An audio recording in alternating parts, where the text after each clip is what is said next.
நிறையா வியாதிகளுக்கு வந்து பார்த்திங்கன்னா, இப்போ ஒரு பேஷண்ட்டு சுகர் பேஷண்ட்டாக இருக்கலாம், அல்லது பிபி பேஷண்ட்டாக இருக்கலாம், கார்டியாக் பேஷண்ட்டாக இருக்கலாம். நீங்கள் எந்த ஒரு டாக்டர்கிட்ட போனாலும் வாக்கிங் போகிறீங்களா அப்படின்னு கேட்பாங்க.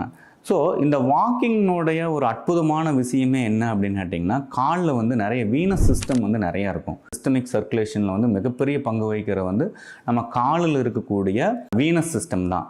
அந்த வீனஸ் சிஸ்டம் வந்து நிறையா ஆர்ட்ரிஸில் வந்து எங்கேயுமே வேல்வ்ஸ் இருக்காது எக்ஸப்ட் ஹார்ட்டில் தவிர.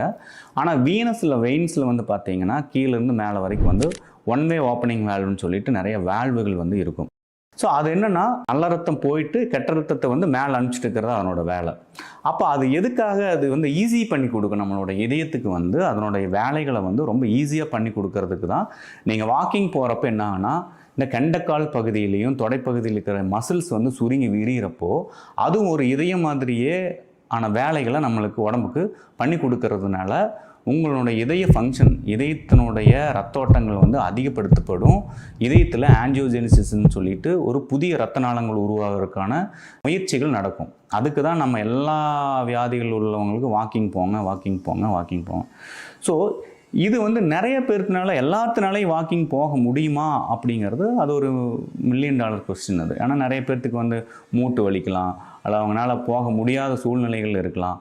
அப்போது அந்த மாதிரியான பேஷண்ட்டுகளுக்கு எல்லாமே இஇசிபி வந்து மிகவும் பயனளிக்கக்கூடியதாக இருக்கும்.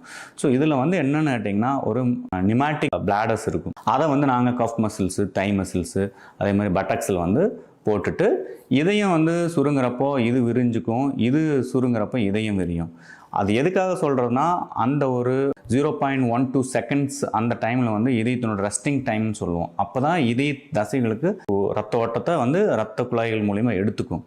ஸோ அந்த டைமிங்கை வந்து எங்கள் மெஷின் டிடெக்ட் பண்ணி அப்போ வந்து ஒரு அந்த பம்பிங் கால்லேருந்து மேலே வந்து ரத்த ஓட்டத்தை பம்ப் பண்ணி கொடுத்துட்டே இருக்கும்.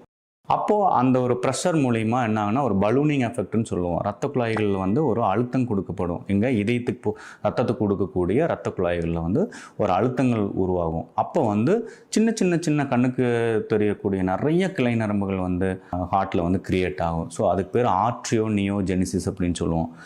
அதை மட்டும் இல்லாமல் கொலாட்ரல்ஸ் கிரியேஷன் சொல்லுவோம். ஸோ இது வந்து டெய்லி 1 மணி நேரம் நாங்கள் கொடுப்போம். ஒரு பேஷண்ட்டுக்கு வந்து நியர்லி வந்து 35லேருந்து 40 சிட்டிங், 40 சிட்டிங்னா 40 மணி நேரம் டெய்லி 1 ஹவர் கொடுக்கலாம், அல்லது ஒரு நாளைக்கு வந்து காலையில் 1 ஹவர், ஈவினிங் 1 ஹவரும் கொடுக்கலாம். ஸோ இந்த மாதிரி நீங்கள் எடுத்துகிட்டு இருக்கிறப்போ வாக்கிங் போனீங்கன்னா என்ன பெனிஃபிட் கிடைக்குமோ அதிலிருந்து 1000 மடங்கு 1000 மடங்குகள் வந்து அதிகமான பெனிஃபிட்ஸ் வந்து இதில் கிடைக்கும். ஸோ இது வந்து ஒரு ப்ரூவன் மெத்தடு.